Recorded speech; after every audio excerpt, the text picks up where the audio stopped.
Nagphani tours and travels प्रस्तुत करते हैं दिवाली और दिसंबर में विशेष ग्रुप टूर। आइए अनुभव कीजिए अयोध्या, बनारस, तीर्थंकर कल्याणक यात्रा, श्री शिखर जी के साथ पंच तीर्थ यात्रा।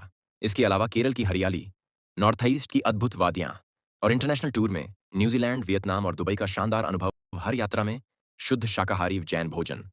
आज ही अपनी सीट बुक करें। में साधु के चतुर्मास होते थे और साधु अपने लिए चतुर्मास करता था,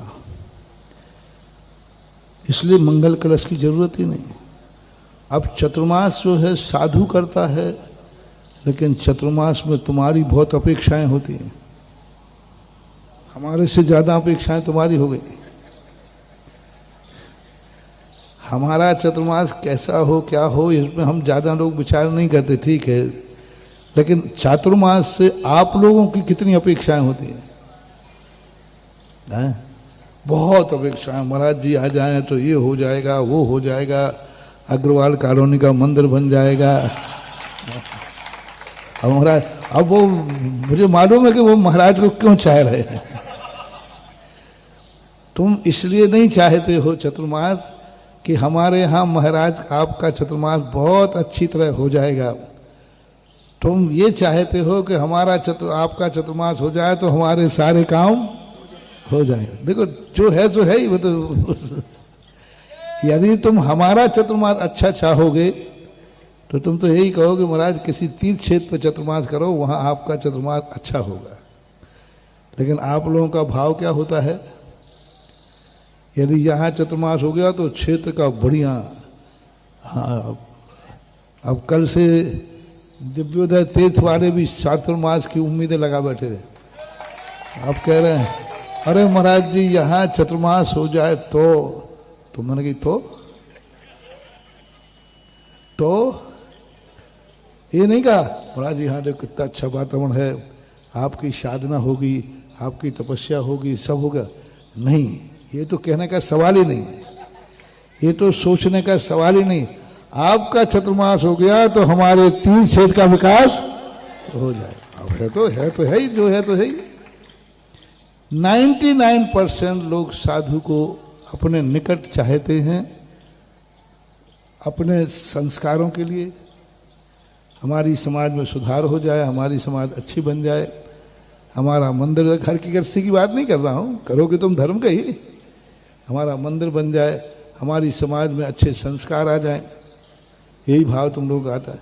अब ये भाव तुमने चतुर्मास से अपेक्षा करते हैं कि नहीं? अब तुमने जो अपेक्षा कर ली, तुम्हारे लिए मंगल कलश की जरूरत है। बिना मंगल कलश के तुम्हारा उद्धार होने वाला नहीं। हमारे लिए चतुर्मास मंगल कलश की कोई जरूरत नहीं, कि मंगल कलश की नहीं, ध्वजारोहण की नहीं, दीप पूजन की नहीं, कोई लेना देना नहीं। साधु के किसी चतुर्मास में अंग में नहीं लिखा। लेकिन अब ये चतुर्मास महाराज का नहीं रहा, अब ये चतुर्मास गृहस्थों का हो गया। कार्य उसका माना जाता है जिसको लाभ मिले। तो पहले तो साधु को अकेला लाभ होता था चतुर्मास से, अब चतुर्मास से श्रावक को भी लाभ। अब तुम्हें जिससे लाभ होगा उसके लिए जरूर आचार्यों ने नियम से लिखा है, गृहस्थ को जब किसी कार्य से लाभ होना है उसके लिए मंगल कलश की स्थापना के बिना शांति विधान ही नहीं होगा तो चतुर्मास क्या होगा? शांति विधान करो, याग मंडल विधान करो, पंचकलन कुछ भी करो, सब में मंगल कलश के बिना आपको कोई लाभ होने वाला नहीं है। इसलिए जब चतुर्मास में आप लोगों की अपेक्षाएं होने लगी तो ये मंगल कलशों की स्थापना शुरू हुई। पहले कहीं मंगल कलश सन 1988 या 87 के पहले हमारे संघ में भी मंगल कलश की स्थापना कभी नहीं होती, यानी आचार्य पूज्य आचार्य महाराज के सानिध्य में। सन 1978 से मैं देख रहा हूं, 1980 से तो मैं संघ में प्रवेश करके देख रहा हूं, कोई चतुर्मास का कलश स्थापन नहीं होता था।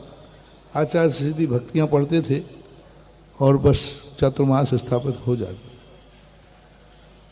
सन 1987 या 88 के अंदर, 87 हो गए, थोबन जी चतुर्मास, थोबन चतुर्मास के अंदर पहली बार मंगल कलश की स्थापना की चर्चा आई, और वहां मंगल कलश की जब चर्चा आई तो आचार्य ने कहा देखो ये काम मेरा नहीं है, ये सब काम आपका है। बोले नहीं महाराज, आपका चतुर्मास अच्छा हो, बढ़िया हो, ये हो।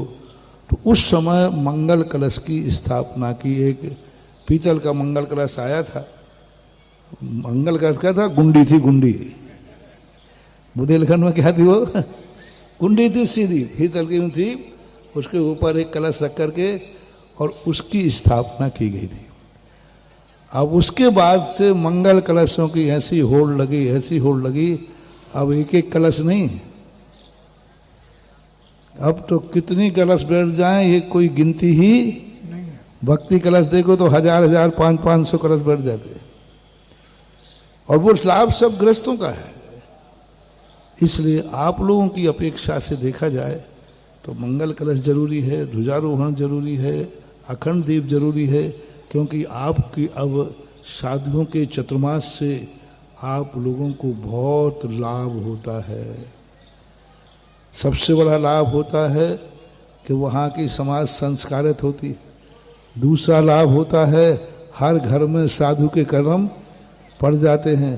तीसरा लाभ आहार देने का मौका मिलता है, प्रवचन सुनने का मौका मिलता है, और फिर उसके बदले में जो मिलता है वो तो है ही, वो तो मिल ही जाता है, जिससे मंदिरों का भी विकास हो जाता है। तो ये दोनों कार्य हैं, ऐसा मानना चाहिए। देशना जय।